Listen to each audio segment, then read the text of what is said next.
Well, so good to have all of you connecting with us today. My name is Chris. I'm here with Austin. And, well, throughout the course of this entire summer series, Summer Feelings, we decided to have a little competition because everyone on our team is competitive. So we're going to play a game, guessing classic movies, and you'll have to stay connected all summer to see who's going to win. It might be Austin. It might not be. So, ready to have some fun? Let's go. The rules are simple. When the timer starts, grab a VHS from the box and describe the movie to your teammate. You cannot say the title, any actor or character names, or any locations from the film. Once they guess it, grab another tape and keep going. You have 60 seconds to guess as many movies as possible. Ready? Go. This is where Starbucks is located. Sleepless in Seattle. Yep. Nailed it. Trilogy. Lord of the Rings. Star Wars.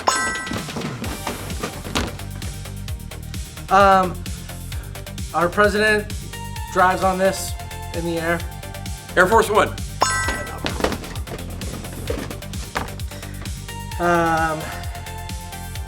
You take a red or blue pill. Matrix.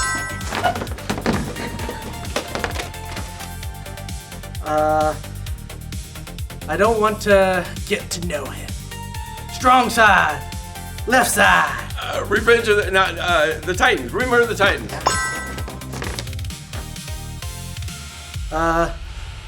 You just did a lot of this. Running.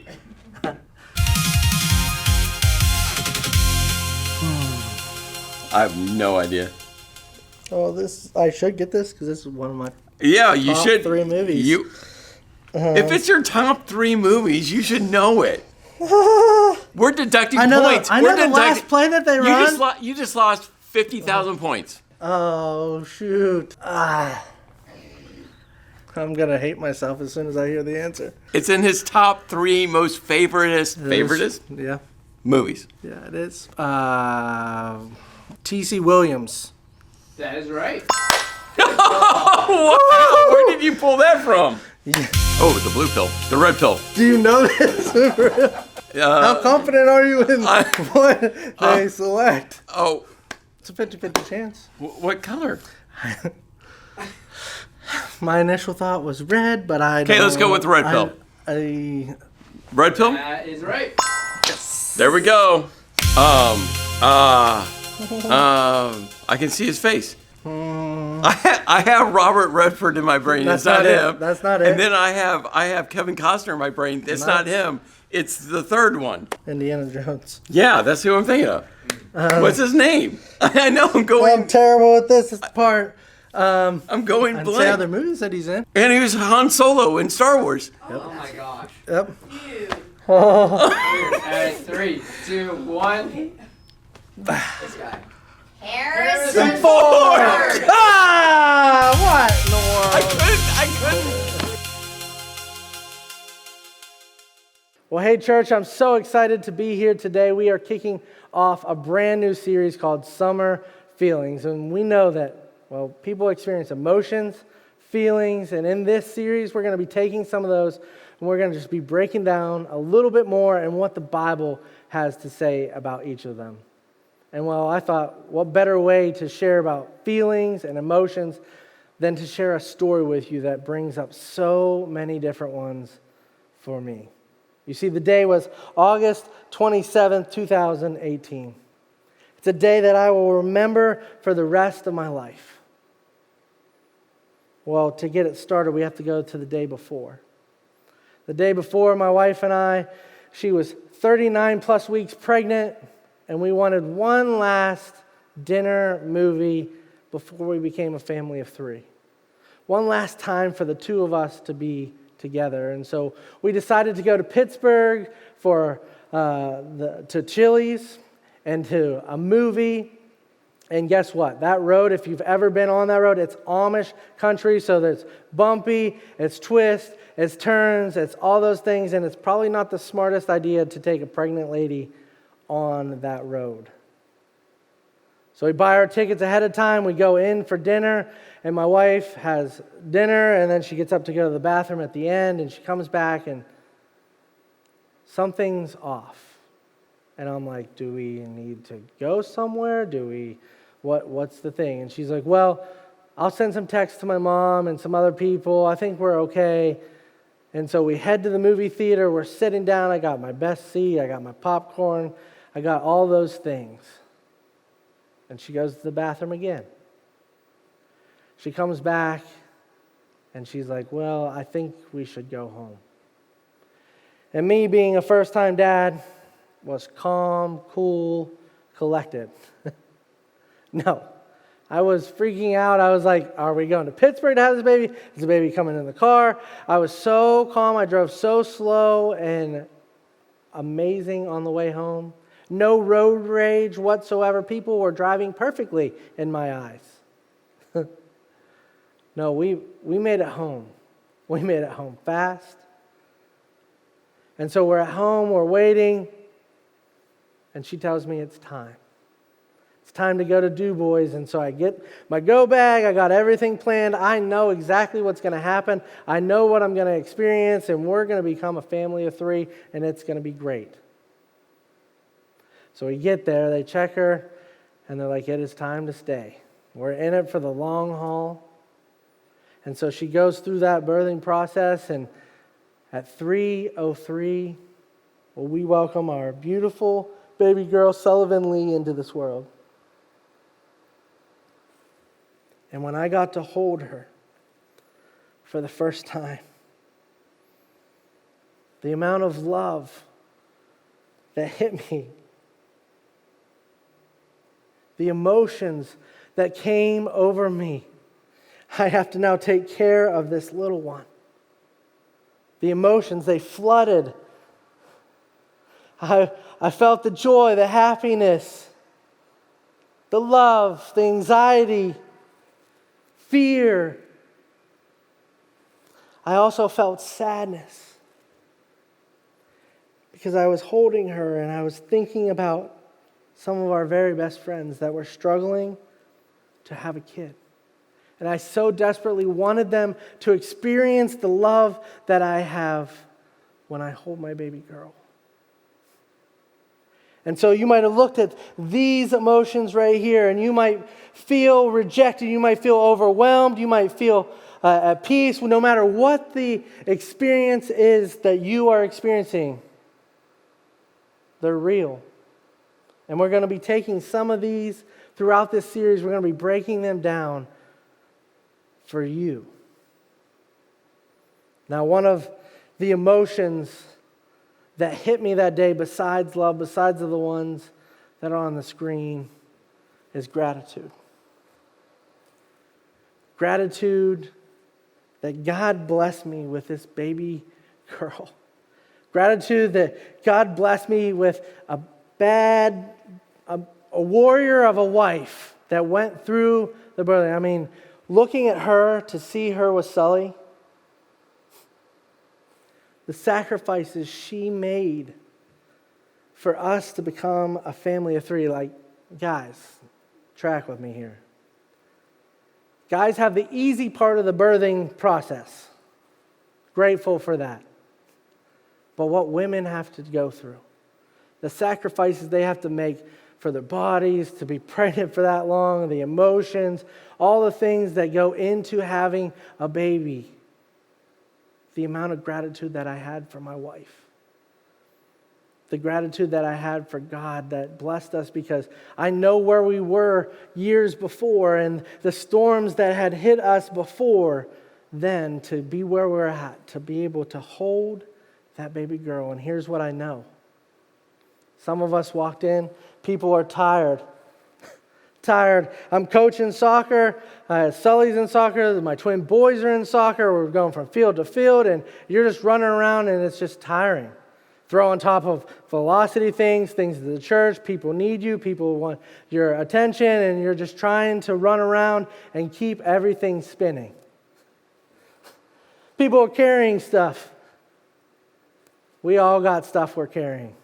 Even stuff we don't want other people to find out about. What are you carrying? We're stressed, disappointed, we're overwhelmed. Maybe we got results that we didn't like to hear.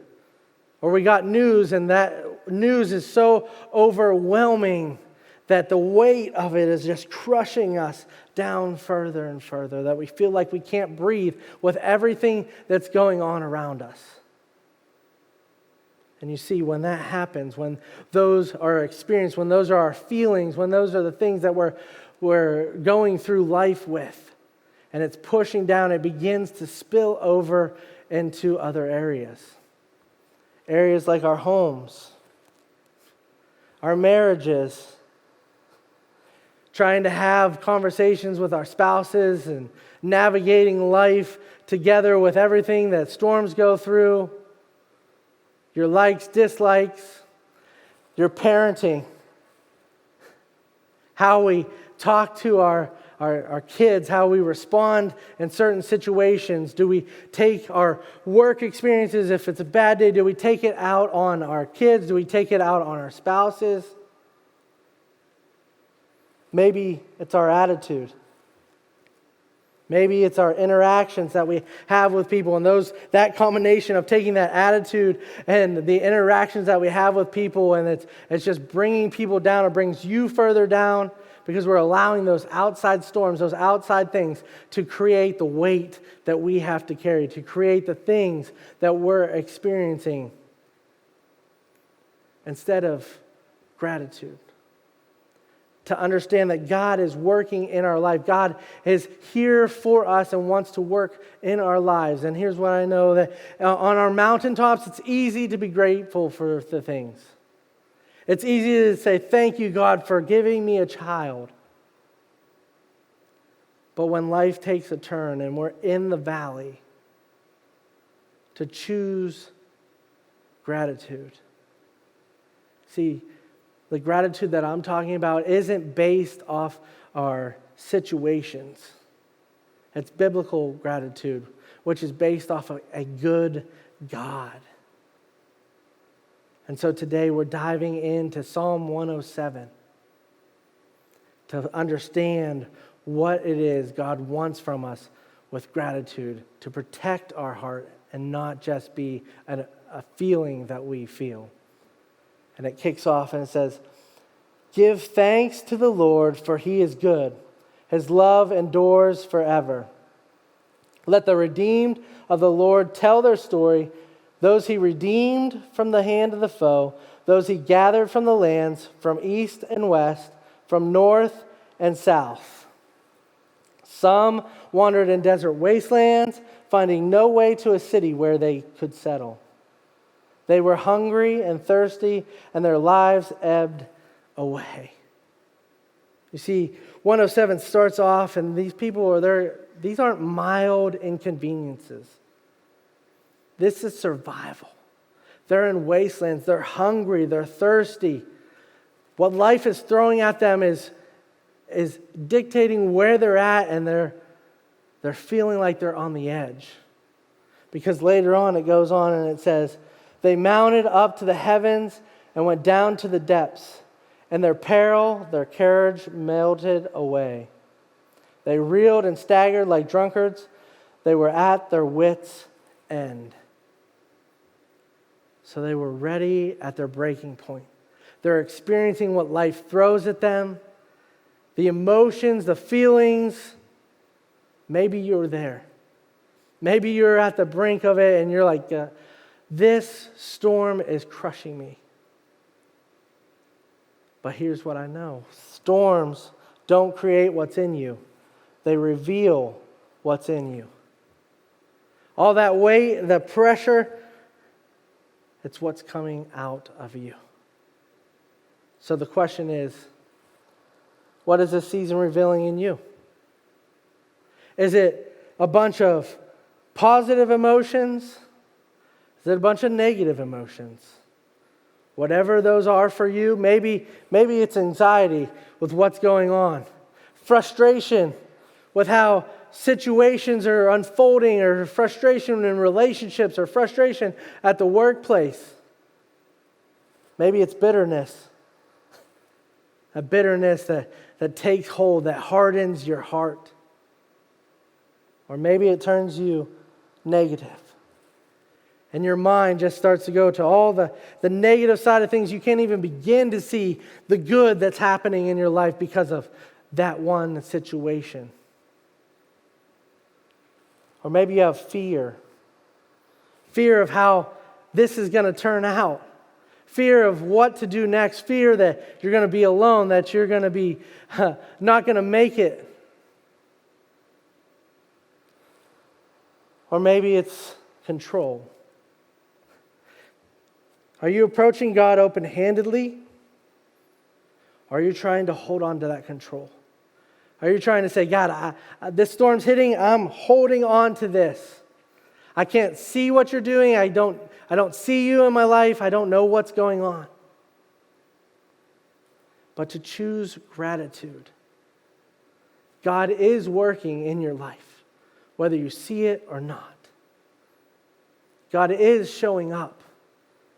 Gratitude enables you to see Him. Gratitude enables you to look for all the good that God is blessing you with.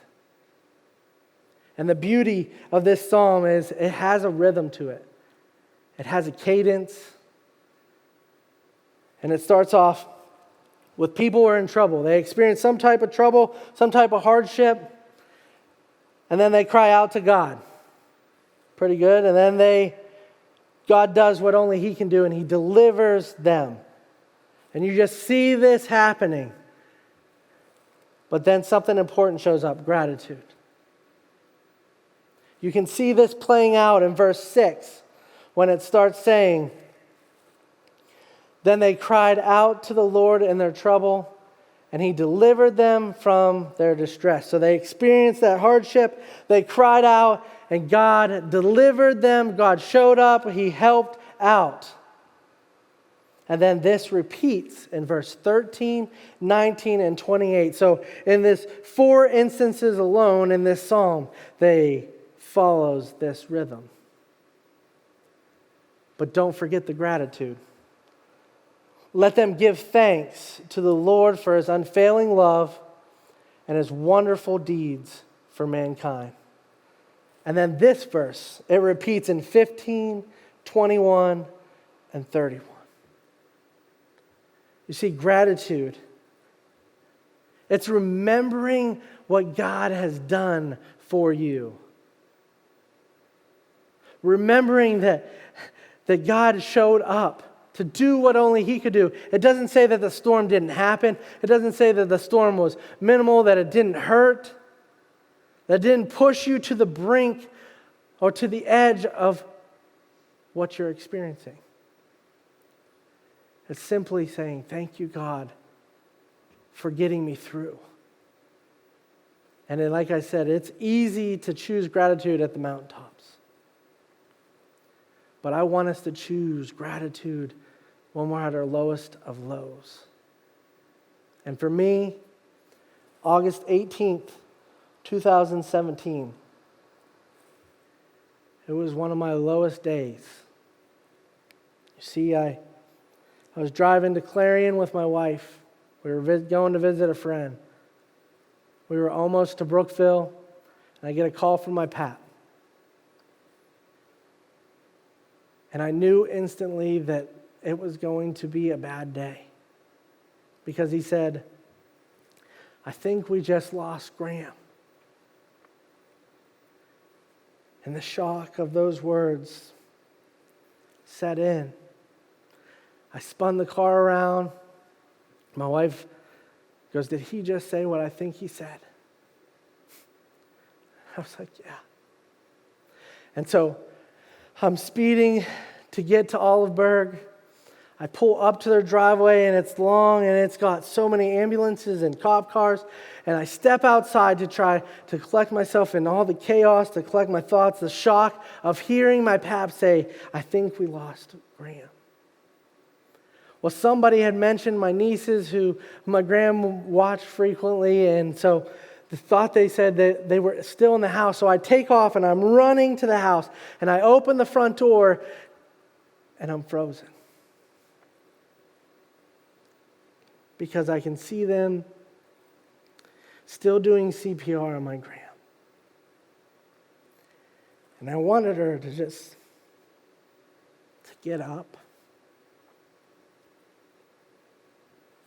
And they were trying so hard, and I don't remember who got me out of that house or how. I couldn't move. I was frozen. And so they got me outside, and my nieces, they were already at their neighbor's house. But the shock, the emotions, and if you've lost somebody, you know the emotions that hit, that we just lost Graham. But I'm choosing to feel gratitude. Choosing to feel gratitude for what my Graham meant to our family, for how she lived her life. My Graham was an incredible woman who loved Jesus and didn't take any day for granted. She knew that God had blessed her, and she knew that she wanted to tell people about it, and she would get herself into trouble because she would say yes to everything. And it was our running joke, like, hey, what are you doing this weekend, Graham? And some of the things she got herself into were some of the most wild things. But she did it because she loves Jesus. And so when I read Psalms 107, I instantly thought of my Graham because of this verse right here, verse 2. Let the redeemed of the Lord tell their story. My Graham told her story. She didn't like the attention, but she was not afraid to share her story and what God did. And when she would walk into the room, the people that would gravitate towards her was so amazing to see. I'm grateful to be able to witness that, to be able to grow up with that as that being my Graham. To share those memories with her. To choose gratitude when I didn't want to. So Graham, she's that person that lights up the world. She carried so much with her. What are you carrying into your rooms? When you go places, what are you carrying? And we all know these people. Well, there's ones that show up and, well, they carry tension, stress, negativity, criticism. And you're like, trying to plan your exit before you even have to make contact. But there's also the flip side of it. People that show up with peace and encouragement and warmth and life. And they just naturally go to it, and it changes the room dynamics. It changes people in that room. And you could be in the worst mood possible, and that one person shows up that is that person for you. And your mood begins to change because, well, they have gratitude in their heart and they know what God is doing in their life. You see, grateful people don't just survive differently, they change environments. See, grateful people change homes. They change conversations. They change marriages. And think about that for a second. If we're grateful, I know there's times when your spouse drives you nuts. And you're at ends and you're fighting with each other. But don't forget, that's who we chose to spend life with. Be grateful for them. Doesn't mean that they don't need to change or work on things or give them an excuse to do some of the things that they do. How about trying to say 3 grateful things or write 3 grateful things down and then have that conversation? You might not find yourself getting as angry or as fast. It lifts that up. It changes the dynamics of those marriages. Or how about the workplaces? That one boss. It's just, oh man, if I could change one thing about my job. No, I like my boss. But those workplaces, when there's times when you don't agree with something that you have to do, How about being grateful to have a job, to have a paycheck, that you get the health to go and do whatever it is that you do? For that coworker that you're like, yeah, I love getting to spend the day with them. When we have that heart of gratitude, it changes. What about churches? When people take that feeling of gratitude and it becomes their action. When they realize God has worked in their life, has brought them through so many storms, has delivered in every single way, maybe not how we wanted them to or the timing that we wanted him to, but God is working in our life. And we realize that God has blessed us with everything, our time, our talents, our resources. When we say, God, thank you so much for all that you have done, I give it back to you. And watch what God does with it. Watch the lives that will be changed because of the gratitude that you have in your heart, and the atmosphere around you will change. What kind of atmosphere do people experience around you?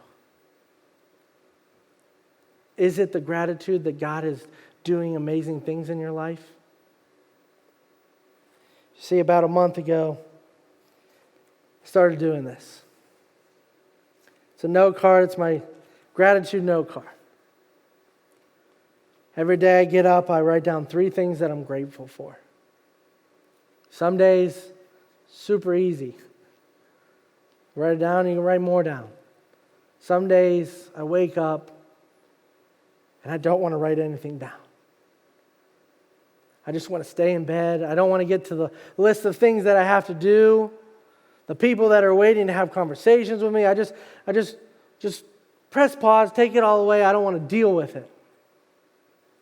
And those negative emotions begin to take over. And you feel trapped. You feel the weight. But this, I choose to write down things even on the days that are bad. And I can remember this day right here. I wrote the word that I'm breathing.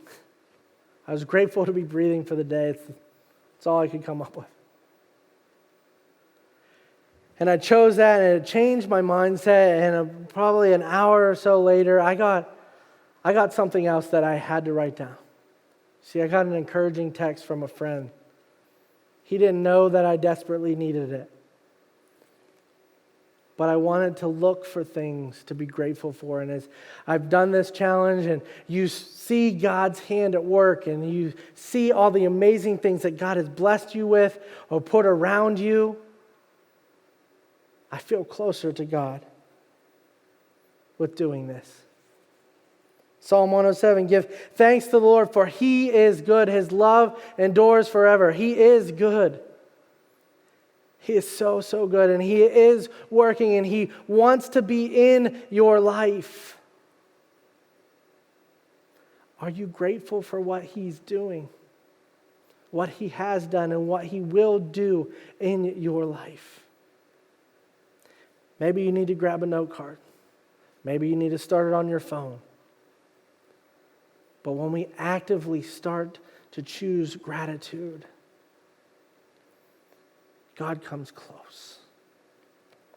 And you can see His hands at work, even when you're in the valleys. Will you pray with me? God, thank you so much for being a good God, for a God that shows up when I need Him, for a God that delivers me through any storm that throws its path in my life. God, allow us to choose gratitude. Allow us to help people see that you are good. God, we're so grateful for the things that you have done in the past, that you currently are doing, and that you will do in the future for each and every one of us. We just pray all these things in your name. Amen.